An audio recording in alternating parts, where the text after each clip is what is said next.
Os Cavaleiros de Bronze são considerados os mais fuleiros dentro da hierarquia do Santuário de Atena, ficando acima somente de soldados figurantes que não têm nem nome, nem rosto, que dirá uma armadura. Apesar disso, vemos os 5 protagonistas superarem inimigos muito poderosos ao longo de toda a série, chegando a ferir e até mesmo derrotar deuses. Como é que pode um simples Cavaleiro de Bronze ser poderoso desse jeito? É isso o que veremos nesta série de vídeos sobre a evolução dos protagonistas de Cavaleiros do Zodíaco.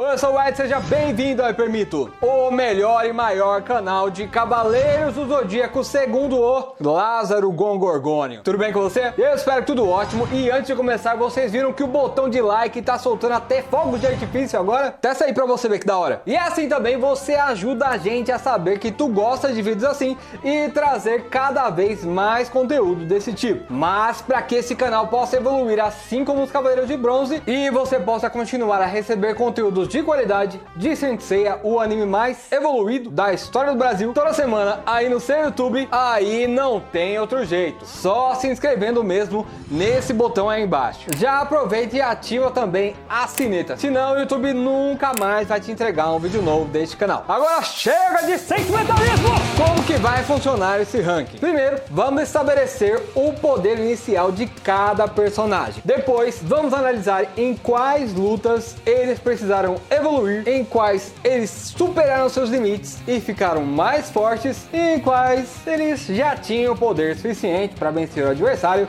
e acabaram não aprendendo nada mesmo com a briga. E já deixo avisado que para entender esse vídeo é preciso assistir ele inteiro. Nada de ficar pulando direto pro final, porque aí você não vai entender nada mesmo. Seiya de Pegasus. Em sua primeira luta já podemos ver que nosso grande protagonista de 1,65 m já tinha poder destrutivo bastante para abrir crateras no chão com seus socos e amassar a lata de uma montanha de mais de 2 metros de puro músculo, dente de tubarão e olho de cobra. Falando em cobra, em sua peleja com China, que ele prova sua velocidade, acertando um golpe supersônico e conquistando de uma só vez sua segunda vitória e uma tsundere stalker masoquista que o acompanharia pelo resto do anime. Apesar de ser uma Amazona de prata, no começo China aparente estar pouca coisa acima de um Cavaleiro de Bronze, pois bastou Seiya quebrar a barreira do som para conseguir acertá-lo, mesmo que Cavaleiros de Prata geralmente sejam bem mais velozes do que o som. Porém, acertar não significa derrotar.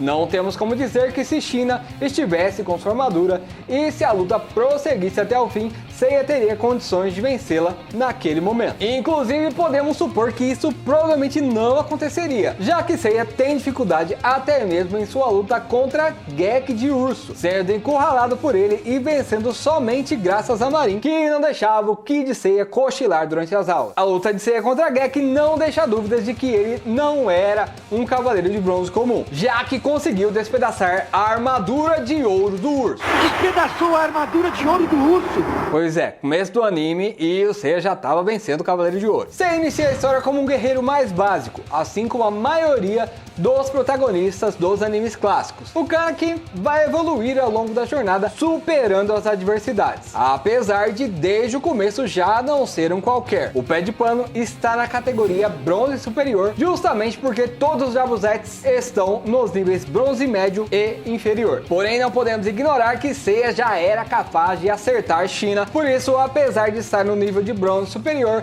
queimando seu cosmo ao máximo, ele já era capaz de ferir uma Amazona de prata. Para representar sua evolução, vamos usar duas barras. A azul representa seu poder médio e a amarela o poder que ele consegue alcançar temporariamente ao queimar seu cosmo ao máximo. Lembrando que isso é só o começo do anime, logo que Seiya tinha acabado seu treinamento. Nessa época, o único golpe secreto que ele possuía era o Meteoro de Pegasus, uma variação da técnica utilizada por sua mestra Marin, que cria ondas de choque capazes de atacar a distância a partir de golpes com velocidade próxima ou até superior à do som. Shiryu de Dragão. O cabeludo começa o anime com uma das armaduras mais roubadas logo de cara, com um escudo e o punho mais fortes entre todos do nível bronze, demonstrando uma velocidade igual ou até superior à de Seiya ao conseguir evitar praticamente todos os seus ataques. Só com essas informações já podemos considerar que o poder base do dragão era superior, apesar de não ser uma diferença tão grande assim. Agora vamos analisar as técnicas que Shiryu possuía desde o começo da história. Obviamente, uma delas era o Cólera do Dragão, um porradão bem mais forte que o Meteoro, mas com a desvantagem de não poder ser lançado à distância. Muita gente confunde e acha que sai um dragão muito louco voando do braço do Shiryu e acerta o inimigo quando ele grita, mas no mangá esse golpe é apenas um soco ou até um chute potencializado pelo poder do seu colo. Pode reparar que nas primeiras lutas a Toei é bem fiel ao Kurumada e faz o punho do Shiryu acertando direto no inimigo. Depois é que eles despirocam e transformam o golpe em um poderzinho genérico de anime. Agora um golpe que você precisa prestar bastante atenção para saber que o Shiryu já tinha é o primeiro dragão. Ele atira o primeiro dragão que o mestre das 5 montanhas lhe dissera para jamais usar. Porém, como os últimos serão os primeiros, podemos ver que na verdade é o último dragão, que é uma técnica aprendida pelo Cabelo já durante seu treinamento, por ser uma evolução natural do Cólera do Dragão. O próprio Doku diz que nem mesmo ele, um Cavaleiro de Ouro, poderia detê-lo. Na primeira vez, o último dragão é representado no anime com o Shiryu elevando demais o seu cosmo durante o treinamento e começando a voar, assim como acontece com o último dragão.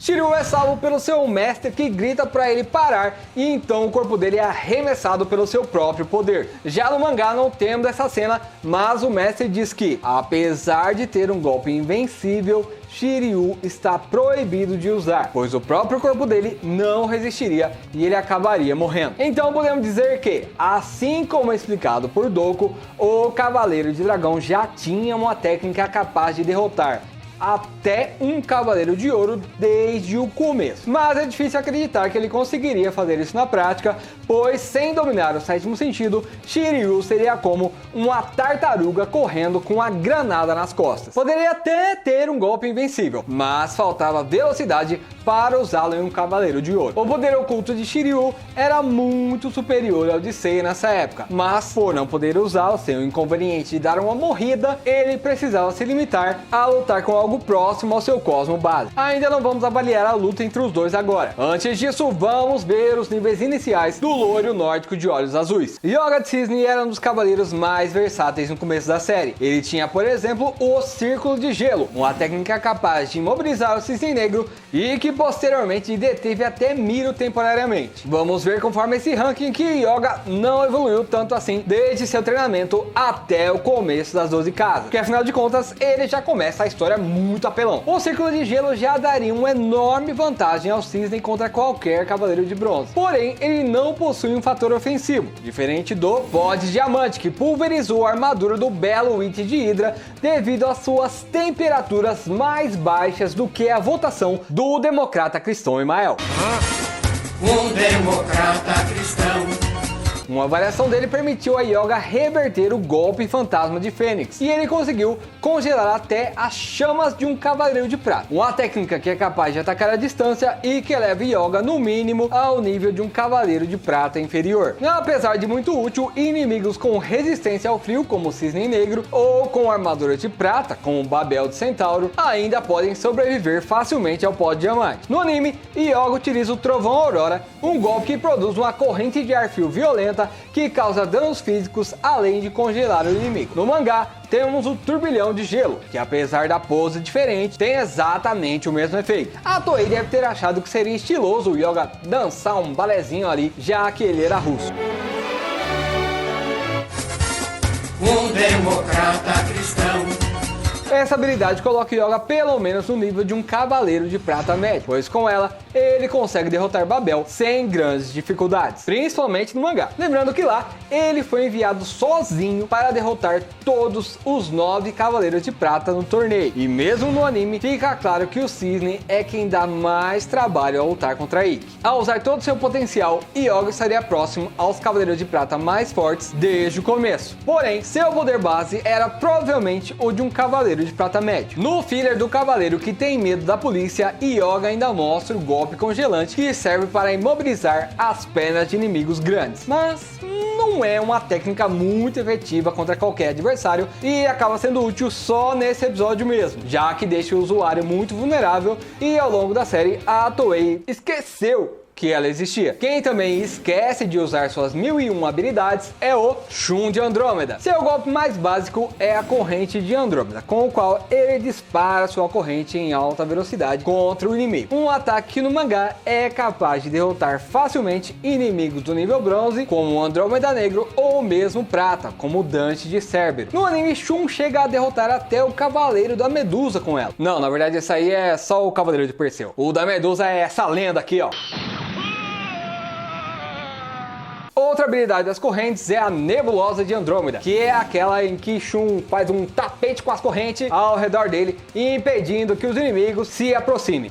Contra o Jabu, Shun diz estar contendo a força da corrente ao lutar, mas mesmo assim, ele não tem a mínima chance contra essa técnica. Como Shun sofre de amnésia, coitadinho, ele nunca mais usa essa técnica até chegar na Batalha das 12 Casas. Então, não sabemos como ela se sairia contra um Cavaleiro de Prata, por exemplo. O único momento que encontrei ele usando foi no filler do Cavaleiro de Fogo, mas praticamente a técnica é inútil, já que o inimigo só fica atacando fogo de longe mesmo e nem tenta chegar perto do Shun. O que demonstra como Shun, na verdade, os roteiristas dos episódios fillers do anime não sabiam usar as habilidades da corrente. Afinal, ele tem uma outra técnica justamente para inimigos que atacam de longe, que é a defesa circular. Ela é bem simples, a corrente fica rodando em volta do Shun, defendendo os ataques lançados contra ele. Essa é uma função básica da corrente circular, que se ativa simplesmente por Shun elevar seu cosmo. Ele, inclusive, explica isso ao Cavaleiro de Gêmeos quando vai usar a Onda Relâmpago, que, por sinal, também é uma técnica que acompanha Shun desde o início, mas que ele decide usar somente lá na Casa de Gêmeos por conta das propriedades da técnica Outra Dimensão. Ou seja, o próprio Shun evitou usar a Onda Relâmpago até aquele momento por preferir defender-se a atacar seus inimigos. E eu sei que é difícil aceitar isso ao vermos Shun apanhar tanto no anime pro Cavaleiro de Cogumelo com Moicano, ou mesmo ficar tentando apagar fogo de árvore com corrente,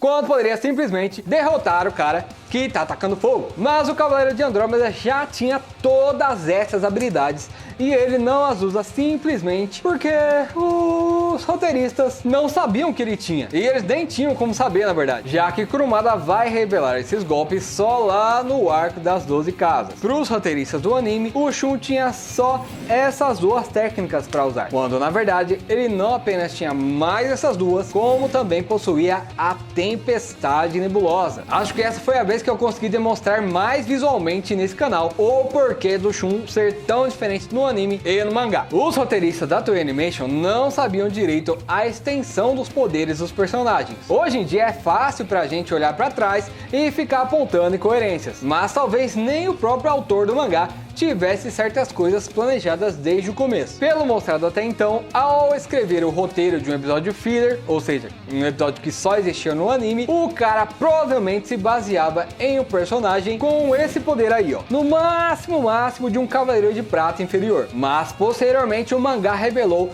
que o poder inicial de Shun deveria ser algo próximo a isso. O cara que apanhava pra todo mundo era quase tão forte quanto um Cavaleiro de Ouro. E eu não tô de sacanagem não, vou te mostrar. Você deve estar lembrado desse cara aqui, né? Albion, um Cavaleiro de Prata tão poderoso que no anime precisaram mandar Miro e Afrodite juntos pra poder derrotá-lo. Ele é reconhecido como tão forte quanto um Cavaleiro de Ouro e no flashback da luta de Andrômeda contra Afrodite é mostrado que Shun demonstra seu poder para Albion antes mesmo de sair para lutar na Guerra Galáctica. E rapaz, o golpe que ele dá numa montanha atrás do Albion só pega de raspão e já destrói totalmente o braço da armadura de Cefeu. E imagina se ele tivesse mirado direto em seu mestre. Imaginou? Pois nem precisava imaginar, já que isso acontece no mangá, onde Shun não tá nem aí e ataca direto em seu mestre Daedalus, que é tão poderoso quanto Albion, mas teve sua armadura totalmente despedaçada pelo poder da Tempestade Nebulosa. Então,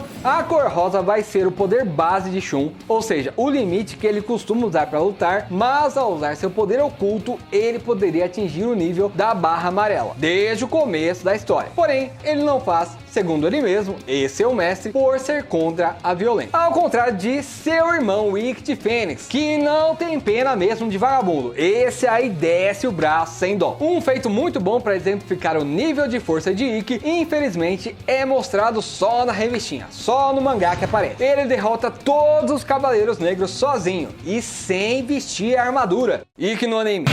Se eu estivesse com a minha armadura. Ikki no mangá. Mata todo mundo!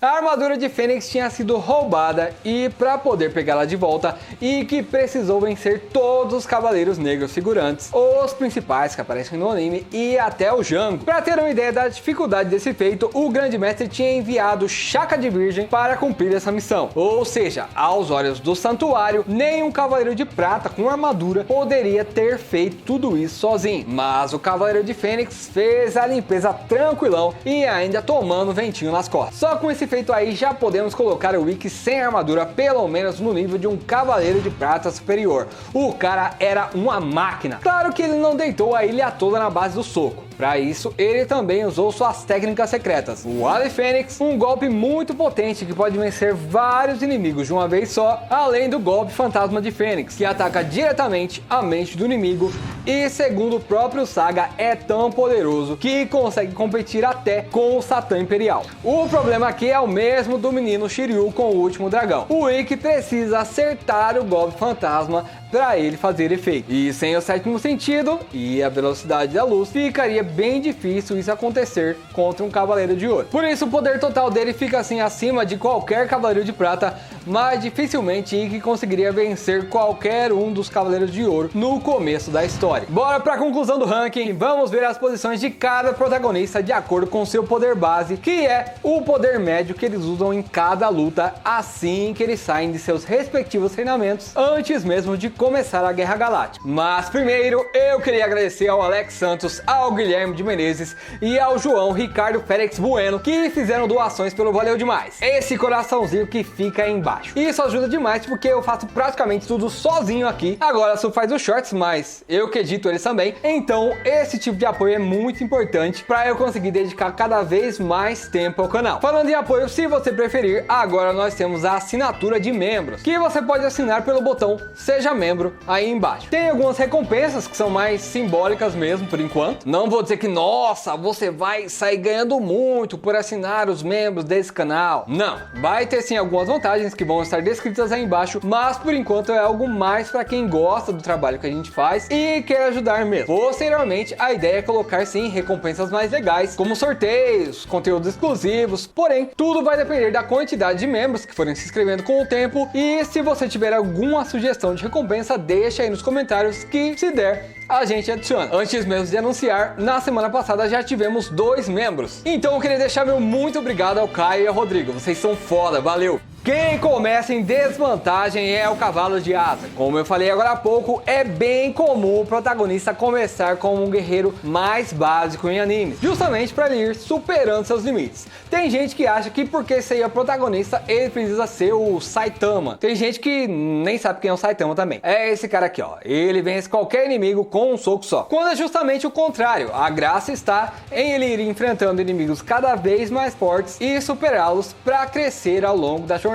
O próprio lema da Shonen Jump, a revista onde Sensei era publicado, é perseverança, amizade e vitória. Não faz tanto sentido uma história sobre perseverança onde o personagem principal já começa invencível, né? Já foi revelado que uma das ideias iniciais descartadas para Sensei seria a do protagonista ser um lutador de artes marciais e uma das inspirações de Masami Kurumada para isso era o filme Karate Kid de 1984, que foi um mega sucesso num período próximo ao que Kurumada Sensei estava desenvolvendo os conceitos iniciais da obra. Apesar do mangá ter seguido por um caminho bem diferente, Seiya e os Cavaleiros de Bronze têm uma jornada parecida com vários protagonistas de filmes de esportes da época. Em inglês existe até um termo para isso, que é underdog, que aqui no Brasil seria algo como a zebra da competição. Alguém que é esperado que seja derrotado facilmente por ter pouca ou nenhuma chance de vitória. Um democrata cristão. É justamente esse fator que torna as lutas de Cavaleiros do Zodíaco tão emocionantes. A sensação constante de que o personagem principal, aquele que é mais próximo de você e que provavelmente você está torcendo para que vença, está sempre em desvantagem ao começar uma briga. Porém, ao longo dela, ele vai conseguir achar algum jeito ali de superar o adversário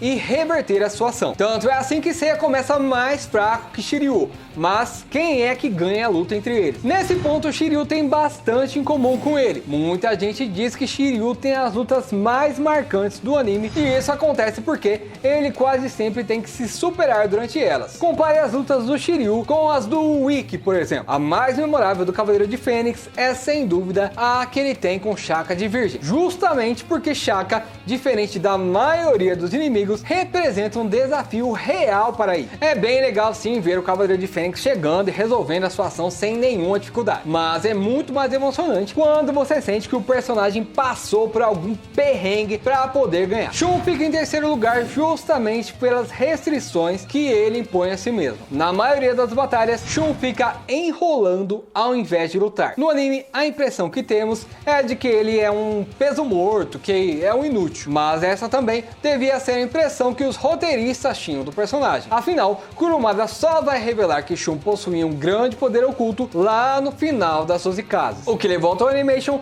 a transformar o menino em um saco de pancadas em todos os episódios fillers. Eu sei que muita gente não curte ler mangá e ninguém tem obrigação mesmo, até porque mangá no Brasil tá uma fortuna, eu nem lembro qual foi a última vez que eu comprei um mangá na minha vida, mas ao ler o material original fica bem perceptível que o Shun só não quer mesmo lutar, mas se precisar, ele vai sim saber se virar muito bem sozinho. Considerando que normalmente Shun só usa suas correntes para se defender, e Yoga teria plena vantagem contra ele, como vimos na luta de Andrômeda contra o Cisne Negro. O Leirão é o que tem técnicas mais úteis em combate no começo do anime, e não tem nenhuma limitação para usá-las, ao contrário de Shun e Shiryu. Por isso é com certeza o segundo mais poderoso, e que é apresentado como um vilão no começo da história, alguém que deveria ser uma verdadeira ameaça para todos os protagonistas, e justamente por isso ele começa como o mais forte. É como se ele fosse o Ranger Verde, uma versão maligna e corrompida dos heróis, porém sem as fraquezas que os tornam mais humanos. E agora vamos ver um ranking sem restrições, se todos eles realmente quisessem ou pudessem usar 100% de si para lutar. Seiya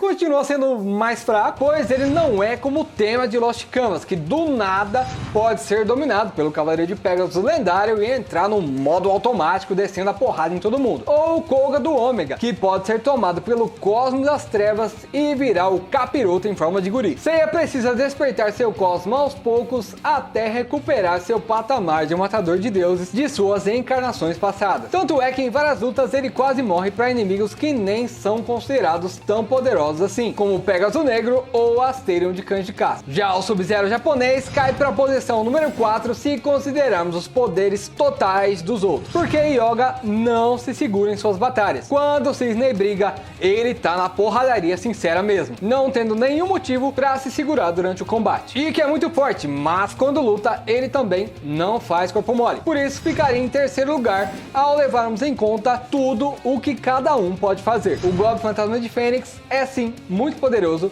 mas pode ser evitado por alguém como Yoga, ou mesmo alguém muito veloz ou muito poderoso como um Cavaleiro de Ouro. Nas palavras de Doku de Libra, desde o começo, Shiryu possui uma habilidade que pode vencer até mesmo um dos Cavaleiros de Ouro mais poderosos. Porém, esse ataque custaria sua própria vida, tornando o resultado da luta um empate. Além disso, Shiryu precisa se aproximar do inimigo para usar a habilidade, o que é uma tremenda desvantagem contra inimigos mais velozes do que ele. Em um combate mano a mano contra qualquer um dos protagonistas, Shiryu teria maior chance de matá-lo, mas para isso precisaria estar disposto a sacrificar sua própria vida. Diferente do Golpe Fantasma de Fênix e do Último Dragão, a Tempestade Nebulosa é um ataque de área, o que significa que Shun não precisa ser tão específico ao acertar seu inimigo. O que ele manipula são as correntes de ar ao redor, podendo imobilizar o adversário e em seguida atacá-lo com uma força esmagadora. Em sua luta com Afrodite, vemos que o Cavaleiro de Peixes ainda consegue se mover minimamente, mesmo sob a influência da corrente nebulosa. Mas isso acontece porque, como sempre, Shun fica fique esperando que até mesmo o cara que matou seu pai de criação a sangue frio se arrependa e desista de lutar para conseguir uma solução pacífica. Isso é um reflexo de sua personalidade, que é a mais pura de todas. Prova disso